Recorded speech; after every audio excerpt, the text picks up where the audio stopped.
তো এইটো দেখা পাইছে মোৰ হাতত 1986ৰ 6 গ্ৰামৰ 1 টকীয়া মুদ্ৰা। এইটো চাই লওক।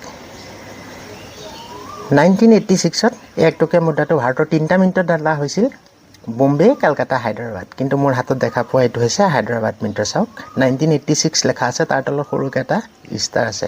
ষ্টাৰ হৈছে হায়দৰাবাদ মিনিটৰ মেইন মাৰ্ক। 1986ৰ এই 1 টকীয়া মুদ্ৰাটো যদি UNC কণ্ডিশ্যনত আপোনাৰ হাতত থাকে, তাৰ বৰ্তমান মূল্য কিমান জানেনে? UNC কণ্ডিশ্যনত 1986ৰ এটা 1 টকাৰ বৰ্তমান সময়ত মূল্য হৈছে 500 টকা।